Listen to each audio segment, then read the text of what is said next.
बच्चों स्वागत है आपका दोबारा से सुधीर सर फाउंडेशन क्लासेस में। देखिए आज आप लोग को एक नया टॉपिक लेकर आए हैं। क्या है? प्रकाश का अपवर्तन। आप लोग को हम बताएंगे प्रकाश का अपवर्तन होता क्या है, ये कितने प्रकार से होते हैं अपवर्तन, माध्यम कैसे कैसे होते हैं और अपवर्तन का नियम क्या है। इतनी चीज़ें आप लोग को इस वीडियो में बताई जाएंगी। चलिए टाइम ना लेते हुए वीडियो को स्टार्ट करते हैं। तो पहला हम पढ़ते हैं क्या प्रकाश का अपवर्तन का परिभाषा क्या होता है, यानी प्रकाश का अपवर्तन कहते किसे हैं। परावर्तन तो आप लोग जान चुके हैं क्योंकि जब बताया गया था उसमें किसी चिकनी सतह से प्रकाश का मार्ग बदल जाता है उसे परावर्तन कहते हैं। अपवर्तन लेकिन क्या सेम उसका उल्टा होता है। कहेंगे जब कोई प्रकाश किरण एक पारदर्शी माध्यम से दूसरे पारदर्शी माध्यम में जाती है, यानी देखिए अपवर्तन में माध्यम दोनों पारदर्शी रहेंगे। कैसे रहेंगे? पारदर्शी होने चाहिए। परावर्तन में चिकना सतह होता था लेकिन अपवर्तन में कैसे माध्यम होने चाहिए? पारदर्शी, वो भी दो माध्यम। कितने माध्यम? दो माध्यम होने चाहिए, वो भी पारदर्शी। ठीक है, यानी माध्यम कैसे होने चाहिए? पारदर्शी माध्यम होने चाहिए। ठीक है, तो इसमें क्या कहेंगे, जब कोई प्रकाश किरण एक पारदर्शी माध्यम से दूसरे पारदर्शी माध्यम में जाता है तो अपने मार्ग से क्या होता है? कुछ विचलित हो जाता है। क्या होता है? अपने मार्ग से कुछ विचलित हो जाता है। तो इस विचलन को हम क्या बोलते हैं? प्रकाश का क्या बोलते हैं? अपवर्तन बोलते हैं। हाँ, क्या बोलते हैं? प्रकाश का अपवर्तन। चलिए हम फिगर से बताने की कोशिश करते हैं आप लोग को।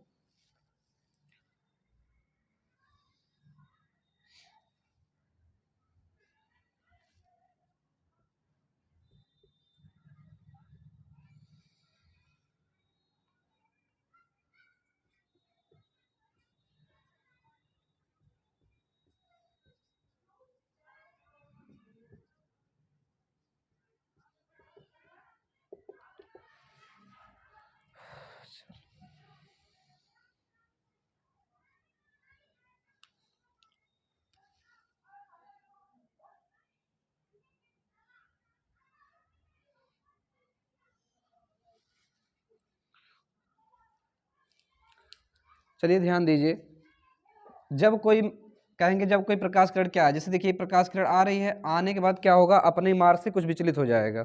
ठीक है, क्या हो? अपने मार्ग से कुछ। देखिए इस ये प्रकाश इस प्रकार जाता सीधा, अगर कोई माध्यम ना होता तो प्रकाश सीधा निकल जाता, लेकिन कह रहा कुछ विचलन होता ना, यानी अपने मार्ग से कुछ हट जाएगा, तो यानी ये ऐसे आ जाएगा इधर। तो इसे क्या बोलते हैं? आप बोलेंगे क्या? प्रकाश का अपवर्तन। यानी कहेंगे जब कोई प्रकाश किरण एक माध्यम से दूसरे माध्यम में जाता है तो अपने मार्ग से कुछ विचलित हो जाता है। जैसे देखिए इसका मार्ग ये ब्लैक वाला लाइन था, लेकिन ये क्या हुआ, जो अभिलंब हम खींचे उस अभिलंब की तरफ आ गया है। क्यों? क्योंकि इधर आया, कुछ विचलित हो गया, इसको जाना था इस साइड में और आगे थोड़ा सा मुड़ के, तो इसलिए क्या हुआ, इसका कुछ विचलन हो गया। तो इसलिए विचलन को क्या बोलते हैं? प्रकाश का अपवर्तन। यानी कहेंगे जब कोई प्रकाश किरण एक पारदर्शी माध्यम से दूसरे पारदर्शी माध्यम में जाता है तो अपने मार्ग से कुछ विचलित हो जाती है, तो इस क्रिया को क्या बोलते हैं? प्रकाश का अपवर्तन।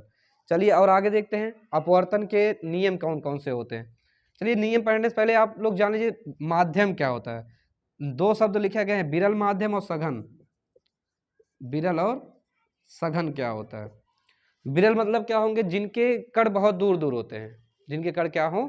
बहुत दूर दूर हो, उन्हें विरल माध्यम कहेंगे। और जिनके कण बहुत पास पास में होते हैं उसको सघन माध्यम कहते हैं। जैसे अगर वायु लिया जाए और जल लिया जाए, दो चीज, वायु और जल, तो वायु के जो कण होंगे बहुत दूर दूर होंगे, इसलिए कौन सा माध्यम होगा?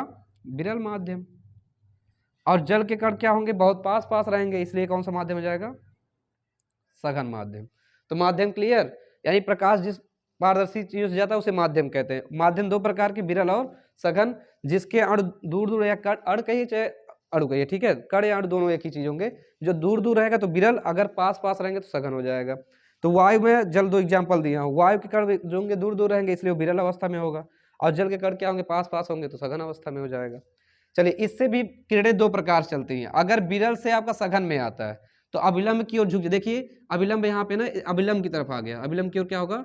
झुक जाएगा। ये पहला पॉइंट है प्रकाश किरण चलने का नियम अपवर्तन में। अपवर्तन में क्या है? जब कोई प्रकाश किरण विरल से सघन में आती है तो अभिलंब की ओर झुक जाती है।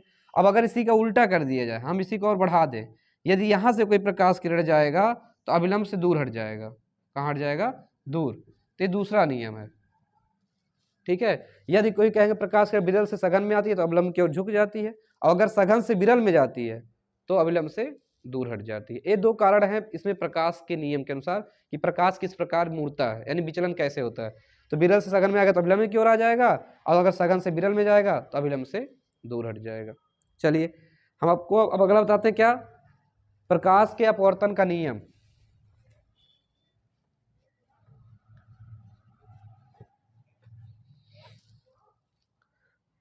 प्रकाश के अपवर्तन का नियम क्या बनेगा? तो नियम के लिए फिर वही हमको भी क्या बनाना पड़ेगा, फिर से फिगर बनाना पड़ेगा। हम फिगर बना लेते हैं।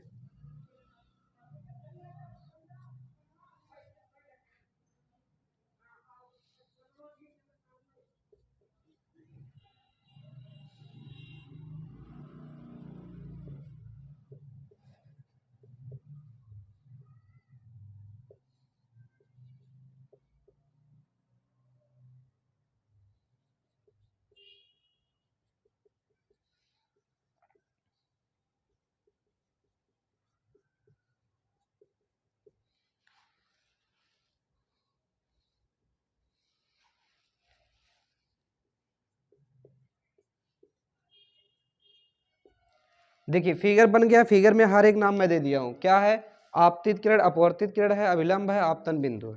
ठीक है, जिस प्रकार आपका प्रकाश के परावर्तन में दो नियम था, वैसे ही अपवर्तन का भी दो नियम होता है। पहला नियम क्या कहेंगे, सब जैसे उसमें पॉइंट पढ़े वैसे पढ़िएगा। आपतित किरण कहेंगे क्या? आपतित किरण तथा अपवर्तित किरण और आपतन बिंदु पर खींचा गया अभिलंब, मैं पॉइंट वाइज लिख दिया हूँ। क्या? आपतित किरण, अपवर्तित किरण और आपतन बिंदु पर खींचा गया अभिलंब, तीनों एक समतल में होते हैं, एक समतल में होते हैं। देखिए मेरे बात ध्यान सुनिएगा, क्या है समतल बोला ना, और जब हम लोग परावर्तन का नियम पढ़ रहे थे तो वहां तल शब्द कहा था। क्या कहा था? तल, क्योंकि वहां पे ऐसे तो जो था बना था फिगर, वो एक बिंदु के ऊपर बना हुआ था, तो एक तल पे था, इसलिए वहां तल का प्रयोग किए थे। यहाँ ऊपर और नीचे दोनों तरफ है, तो यहाँ क्या प्रयोग कर दिए हम लोग? समतल। यानी कहेंगे आपतित किरण, अपवर्तित किरण और आपतन बिंदु पर खींचा गया विलंब, तीनों क्या होते हैं? एक ही समतल में होते हैं। ठीक, चलिए दूसरा पॉइंट क्या पढ़ते हैं। दूसरा क्या होता है? जो आपतन कोण की ज्या होती है, आपतन कोण की ज्या। अब आपतन कोण को हम किससे व्यक्त करते हैं? साइन आई से, क्योंकि ज्या बोला तो ज्या मिस हो जाएगा, साइन आई तथा अपवर्तन कोण की ज्या।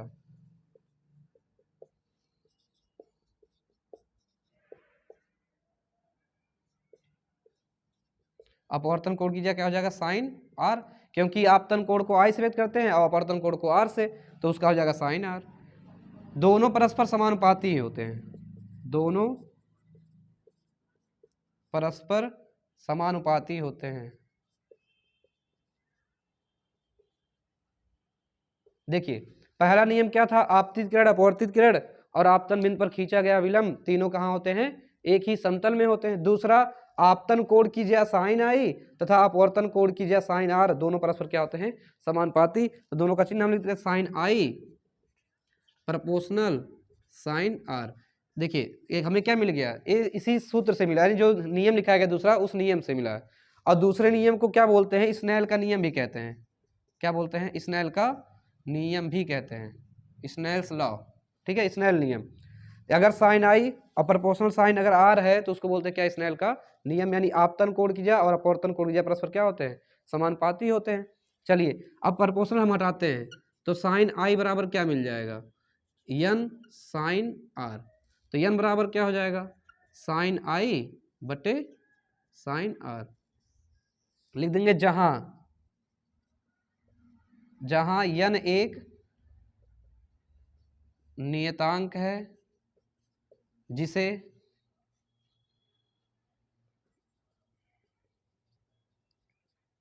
अपवर्तनांक कहते हैं।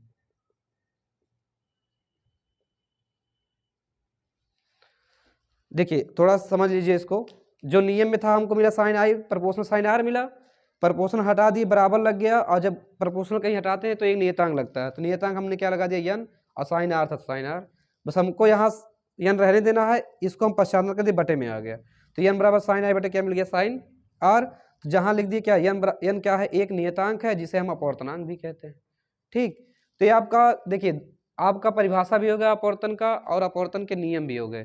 ठीक है, अगर वीडियो आपको अच्छा लगा हो तो लाइक करें, अधिक से अधिक शेयर करें। ठीक है, और अगर इस चैनल पर नए हैं तो चैनल को सब्सक्राइब जरूर कर लें। Thank you. जय हिंद, जय भारत।